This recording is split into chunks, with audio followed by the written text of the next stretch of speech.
메가더 회고록에 이런 내용이 나옵니다. 6.25 한국전쟁이 발발해서 위기에 처했을 때에 당시 연합국 사령관으로 메가더 장군이 한국전쟁의 상황을 살피기 위해서 인도교 쪽 부분까지 왔답니다. 거기 와서 쌍안경으로 북쪽을 모두 살펴보면서 보니까 벌써 한강 인도교는 파괴되어졌고 또 북한에서는 서울 근교 가까이까지 포성이 들리는 이런 때였다고 합니다. 쌍안경으로 살펴보다가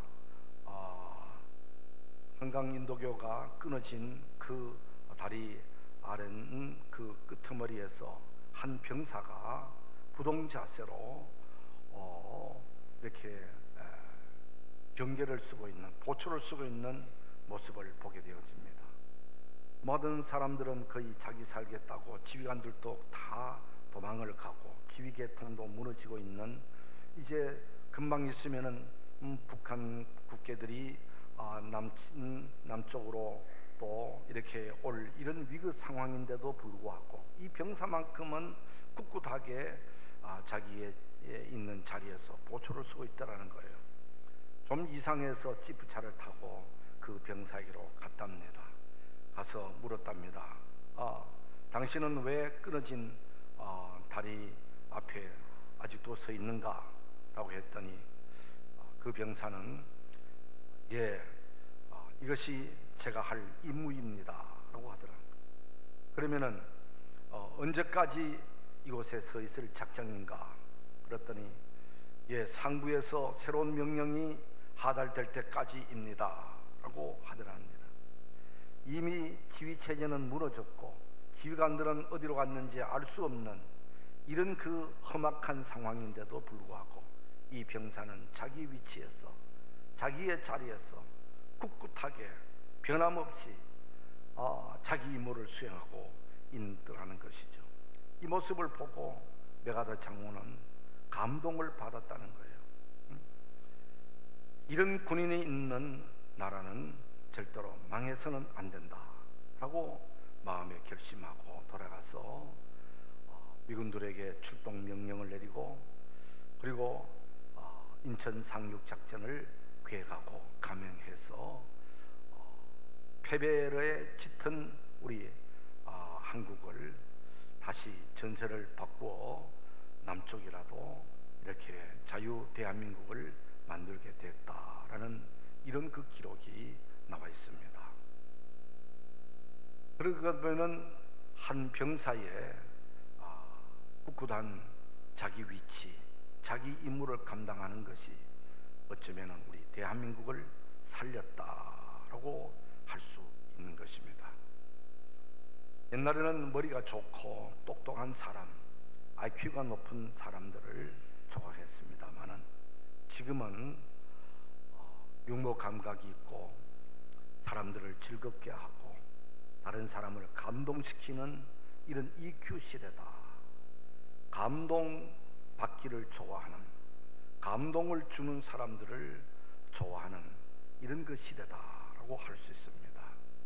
그래서 우리 양주시의 캐치프레이드 보면은 감동 양주, 감동을 주는 양주가 되겠다, 이렇게 시청해서 캐치프레이드를 이렇게 내세우기도 했던 것입니다. 그런데 불행하게도 감동을 줘야 할 사람들이 오히려 다른 사람에게 낙심을 주고 실망을 주는 경우들이 너무나도 많은 것이 가슴 아픈 일들입니다. 오늘 이 본문은 다윗이 하나님을 감동시킨 이야기입니다. 다윗이라고 하면은 사울왕 때에 오랜 기간 동안 도망자의 삶을 살면서 목숨에 몇 번씩이나 위협을 당하면서 그렇게 지내다가 사울왕이 죽은 이후에 이제 다윗이 이스라엘의 왕이 되었습니다. 이제는 도망 다니지 않아도 됩니다. 안정된 삶을 살 수 있습니다. 이제는 편안한 왕궁에서 살게 되어진 것입니다. 그럴 때에 여호와의 법궤가 생각이 났다라는 것입니다. 법궤는 이스라엘 백성들이 광야 생활을 할 때에 하나님께서 직접 써주신 그 십계명 2개의 돌판과 또 만나리 항아리와 아론의 쌍난 지팡이를 넣은 하나의 궤가 가리켜서 법궤라고 그러는데, 이 법궤는 이스라엘 백성들에게 있어서 가장 신성시하는 하나의 물건입니다. 그래서 이 법궤는 하나님 자신이라고 생각했습니다. 이 법궤를 지성소에 모셔놓고 아무라도 볼 수 없도록, 만지지 못하도록 그렇게 했습니다. 이 지성소를 옮기려면 꼭 제사장들이 어깨에 메고 옮겼습니다.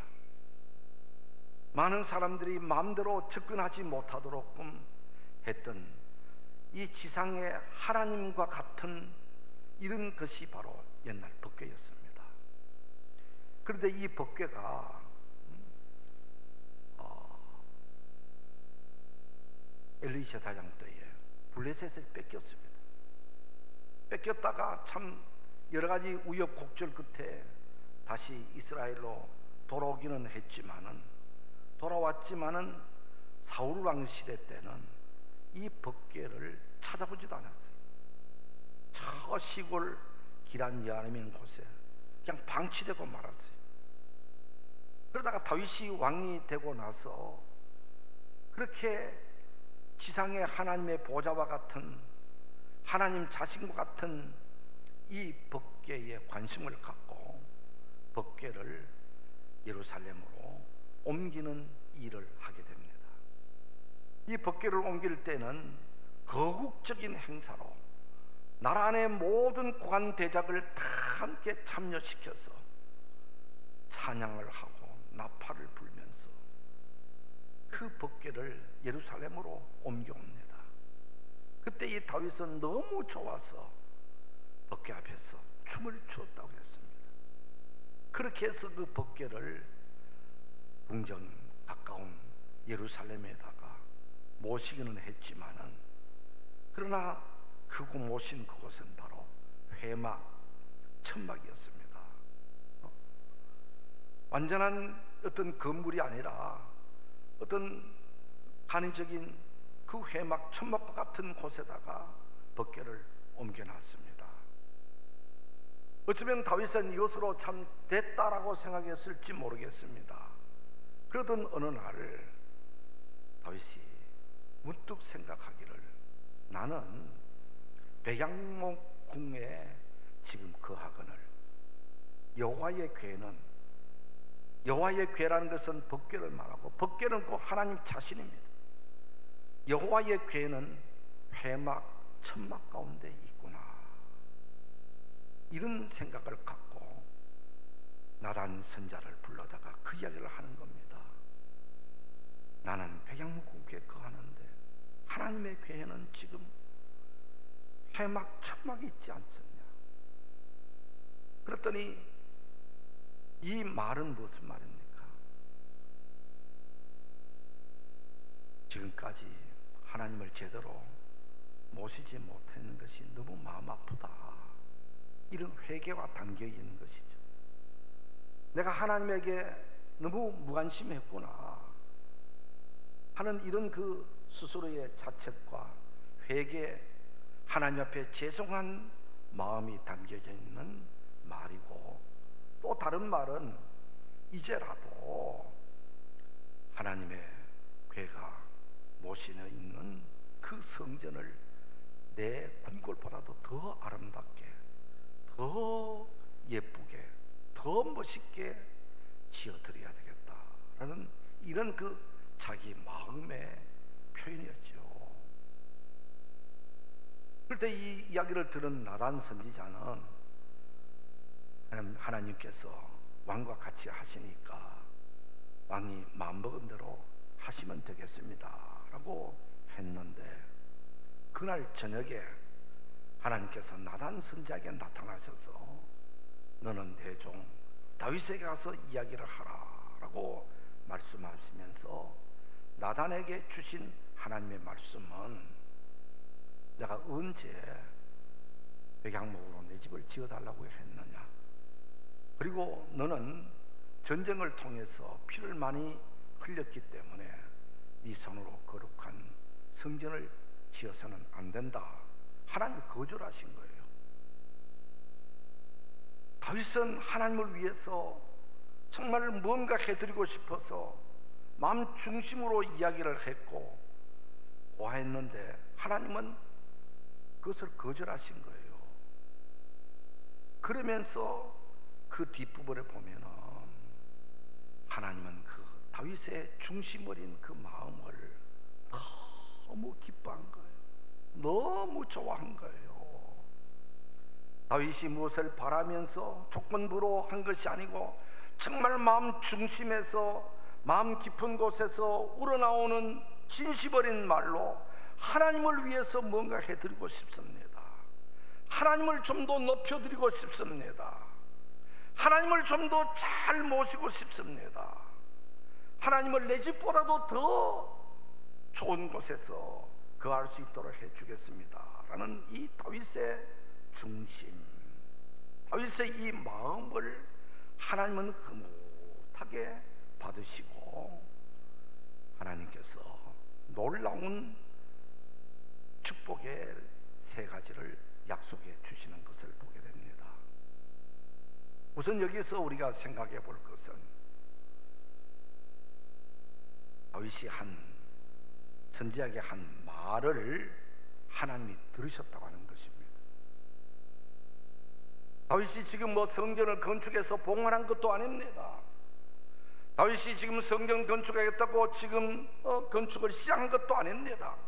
무엇을 행동한 것도 아니고 단순히 나는 좋은 곳에서 사는데 하나님은 지금 회막 가운데서 계셔야 되겠느냐라는 이런 그 중심 어린 말을 했을 것 뿐인데 그 말을 하나님이 들으셨다고 하는 사실입니다. 이것을 보면은 우리가 평소에 하는 모든 말도 우리가 하나님 앞에 드리는 기도도 하나님이 다 들으신다고 하는 사실입니다. 할렐루야. 그리고 그 말을 어떻게 했느냐 하는 것에 따라서 미래가 달라지잖아요. 우리가 평소에 많은 말을 하고 있습니다만은 어떤 말은 정말로 해서는 안 될 말들을 하게 되고 때로는 상대방의 마음을 아프게 하고 상처를 주고 하는 말이 있고 어떤 말은 용기를 주고 격려를 주고 희망을 안겨주고 믿음을 더해주는 이런 말들도 있을 수 있잖아요. 우리가 이런 말이든지 저런 말든지 하나님이 다 들으신다라고 우리가 생각한다면은 평소 우리가 말하는 것을 참 조심해야 되겠다. 우리의 말하는 것을 하나님이 들으신다라는 이 사실을 늘 기억하고 우리의 입술에 재갈을 먹여달라고 하고 언제나 믿음의 말, 용기 주는 말, 격려하는 말, 하나님을 기쁘시게 하는 이런 그 말들을 하면서 살도록끔 애를 써야 될 줄 믿습니다. 우리가 흔히 말하는 것 중에서도 말 한마디가 천냥빚을 갚는다라는 말이 그게 참 우리에게 주는 의미가 크잖아요. 우리가 말을 어떻게 하느냐에 따라서 상대방을 천국같이 만들어 줄 수도 있고 상대방을 지옥처럼 만들어 줄 수도 있다는 것입니다.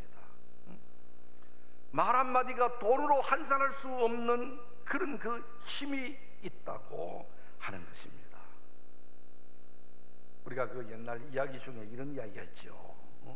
어느 마을에 그 부둣간을 하는 지석돌이라는 사람이 있었는데 부둣간은 오늘날 그 정육점이지 않습니까? 그런데 옛날에 그 부둣간하는 사람은 쌍놈들이 하고 또 아주 사람 취급도 받지 못했다고 그래요. 그런데 이 사람은 나이도 지긋하고 60이 넘어 환갑이 지났는 이런 분이 부둣간을 격려하는데 한 번은 아주 양반집에 자제가 와서 하늘기를 이 석돌아 고기 한 건 주라 하면서 말을 막 놓고 무시했다는 거예요. 예 하면서 가서 고기 한 건을 썩 끊어줘 줬습니다. 막 주고 나니까 또 다른 양반집 자제가 들어와서는 그래도 쌍놈이기는 하지만은 나이도 많고 하니까 말을 놓기도 거북해서 한다는 말이, 여보게 지서방 나도 고기 한 건 주게나, 이렇게 말을 부드럽게 했다며. 예 알았습니다 하고 저는 고기를 한 건을 썩 끓여주는데 앞에서 끊어준 것보다 고기가 훨씬 더 많다 이 말이에요. 그래서 앞에서 왔던 분이 이 사람아 다 같은 고기 한 그릇인데 왜 이 사람은 많이 주고 나는 이것밖에 안 되는가 뭐 따졌어요. 그랬더니 하는 말이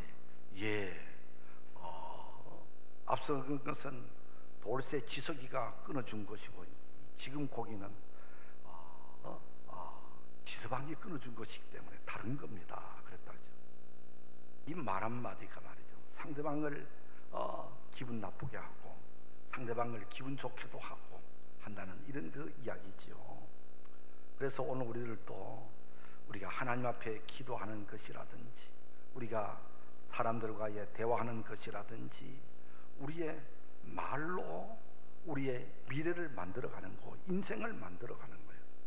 오늘날 정치인들 이렇게 보면은 말을 어떻게 했냐에 따라서 그 사람이 용기를 얻기도 하고, 말을 옛날에는 그렇게 놓고 지금 와서는 그렇게 한다고, 말과 행동이 다르다고 지금 공격을 당하기도 하는 경우가 있잖아요.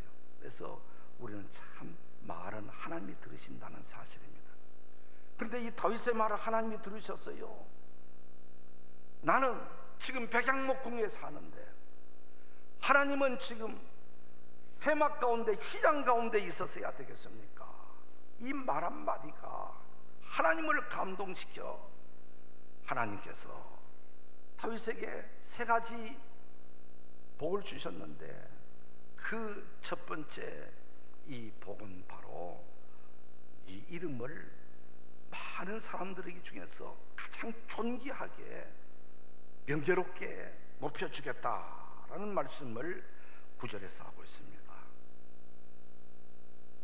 사실 하나님의 이 약속의 말씀대로 성경에 가장 많이 나오는 이름이 다윗인 것입니다. 그리고 다윗이라는 이름이 나오는 곳마다 많은 사람들로부터 존중여김을 받고 내 종 다윗을 만나니 이새의 아들 다윗을 만나 내 마음에 합한 사람이라 라는 이런 좋은 의미로 대부분 다윗의 이름이 나온다는 것입니다. 예수님 시대에 와서도 예수님을 부를 때에 다윗의 자손 예수여 라고 그렇게 불렀다는 거예요. 요한계시록 보면은 예수님이 다시 재림하게 되어질 때에 다윗의 열쇠를 가지신 이라는 이런 말씀이 나오는 거예요. 그럴 정도로 다윗은 많은 사람들로부터 존중임을 받는 이름이 되어진 것입니다. 성경에서뿐만 아닙니다.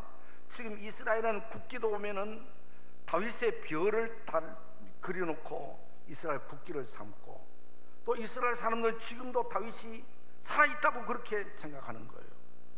그들에게 있어서 제일로 존경받는 분은 바로 다윗인 거예요. 그리고 세계 사람들, 우리나라는 뭐 다른 사람들의 이름을 별로 따지 않습니다만은 외국에 가면은 훌륭한 분들의 이름을 따서 이름을 짓기도 하는데, 세계인들 중에서 가장 많은 이름을 가지고 있는 분이 다윗이라는 이름이라는 거예요. 그 다윗이라는 이름을 갖기를 그렇게 좋아한다는 것입니다. 이럴 정도로 이 다윗의 이름은 정말로 존귀한 이름이 되어졌습니다. 이렇게 다윗의 이름이 높임을 받고 추앙을 받고 존귀함을 받게 되어진 것은 그가 무슨 재능이 많아서 그런 것도 아니고요, 그가 돈이 많아서 그런 것도 아니고요, 인물이 잘나서 그런 것도 아니고요, 그가 왕이었기 때문에 그런 것이 아니라 그가 하나님을 존귀하게 여겼더니 하나님께서 그의 이름을 높여주신 것입니다. 할렐루야. 나를 존중 여기는 자를 내가 존중 여기고 나를 멸시하는 자를 내가 경멸히 여기리라. 다윗이 하나님을 존중히 여겨졌을 때에, 하나님을 높여드릴 때에 하나님께서 다윗의 이름을 높여주셨다라고 하는 것입니다. 그리고 9절에 보면은 다윗의 시대 때에 평안의 복을 주셨습니다. 외세의 침범에서 괴로움을 당치 않도록 해주겠다고 했습니다. 이 약속의 말씀대로 다윗의 시대 때는 전쟁을 하면은 가는 곳마다, 전쟁하는 곳마다 하나님께서 이기게 해주셨다고 했습니다. 다윗의 시대 때는 어떤 주변에 있는 나라에 괴로움을 당하지 않았습니다. 오로지 나라가 태평성들을 이루었고 백성들이 정말로 편안하게 살았고 이스라엘 역사 중에서 가장 강한 나라가 바로 다윗의 시대였다고 하는 것입니다. 이럴 정도로 하나님께서는 다윗의 시대 때에 평안을 주셨다. 그리고 그의 후손들에게 복을 주셨는데, 그것은 바로 네 후손이 계속 왕위를 이어갈 수 있도록 해주겠다라는 약속의 말씀을 하셨습니다. 왕이라고 하는 것은 왕족이 되잖아요. 한번 왕이 되면 왕족인 거예요. 그래서 아들이 또 자손이 왕이 되고 하는 것이 보통 일인데, 사울 왕은 첫 번째로 왕이 되었지만 그 아들에게 왕위를 이어주지 못했잖아요. 다윗이 왕이 됐잖아요. 다윗이 왕이지만은 자기 후손들에게 왕위를 이어준다고 보장을 할 수는 없잖아요. 사울 왕처럼 당대에 끝날 수도 있는 것이고, 많은 왕들이 여러 정변을 통해서, 쿠데타를 통해서 새로운 왕조가 시작되어진 것이 한두 번이 아니잖아요. 그런데 하나님께서 약속하신 대로 다윗의 아들 솔로몬이 왕이 되고, 솔로몬의 아들 르호보암이 왕이 되고, 그래서 왕이 되고 해서 다윗의 후손들이 20대에 가도록끔 왕족을 이루었습니다. 아마 세계 역사상 한 왕조가 20대까지 이르게 되어진 것은 다윗의 왕조밖에 없을 것입니다. 그러다가 만왕의 왕 되신 예수님이 다윗의 후손으로 태어났던 것을 우리가 보게 되었습니다.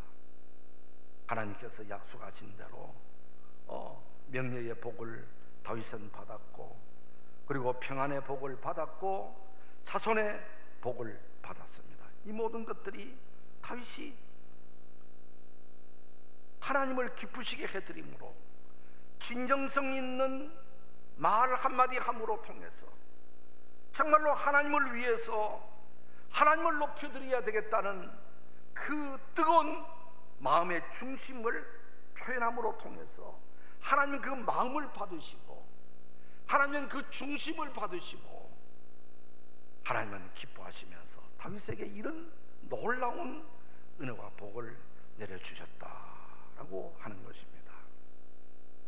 자, 그렇다면 오늘 우리들도 하나님의 마음을 감동시켜야 되지 않겠습니까? 그래야 복이 임하게 되고, 그래야 우리의 미래가 잘되게 되어지고, 그래야 우리 후손들이 복을 받고 우리의 남은 생애가 평안하게 될 줄 믿습니다. 우리는 신앙생활을 그저 교회만 오는 것으로 만족히 여겨서는 안 됩니다. 하나님을 기쁘시게 해드려야 되는 겁니다. 하나님을 감동시켜야 하는 것입니다. 그래서 우리는 날마다 고민을 해야 됩니다. 어떻게 하면 하나님을 감동시킬 수 있을까? 어떻게 하면 하나님을 기쁘시게 할 수가 있을까?